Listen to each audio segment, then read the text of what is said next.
Hello, this is the TradeSite U.S. Stocks and Futures Market Preview for Wednesday, the 10th of October, 2018. Hope you had a good trading day. Wasn't as exciting as I was hoping for the first day back from the holiday, the bank holiday on Monday. We didn't do much, but we'll talk about what we did do. Here's a look at the ES Frontline Futures contract. This is the daily chart of the broad market futures form.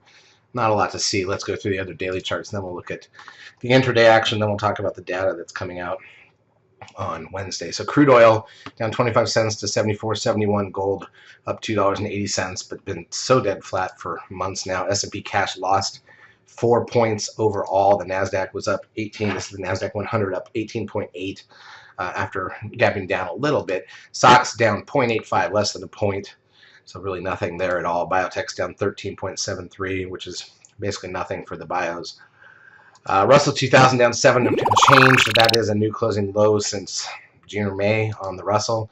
The VIX up 26 cents to 15.95. The trend closes at 1.27. So the 10-day moving average is back up to 0.88 because that's a pretty big number that took out that one. But the next 3 days are all 1.25 or higher. So if we get some low numbers there, that 10-day moving average, which is so key, will head lower. NASDAQ volume was back up to 2.6 billion after dipping for the Monday holiday.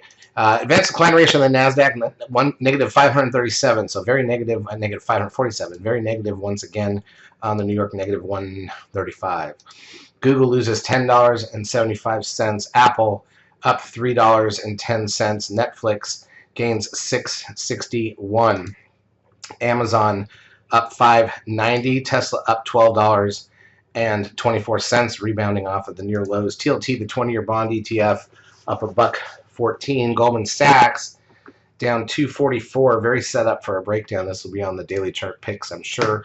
Facebook up 65 cents, which is a blip, but very near the lows. Let's go to the 5-minute charts. Look at this little gap down, filled it. This is on the ES. Closed, like I said, just barely down. It was flat most of the session. Most of the range was covered early. NASDAQ side, not much different. So not much to say. It wasn't a very exciting session considering the holiday was over. We were looking for something maybe a little more interesting, and we did not get it. Let's talk about the data coming out on Wednesday. We have, we've got PPI, that's the Producer Price Index, an hour before the bell. Final wholesale inventories 30 minutes in. 10-year bond auction at 1. Treasury currency report. FOMC members speaking at 6, and nothing really. That's it. There's big numbers left for the rest of the week. We'll talk about that tomorrow. Charts as usual brought to you by eSignal. If you've not yet taken the trial of our services, feel free to do so. We will call you. We will help you out. Have a great trading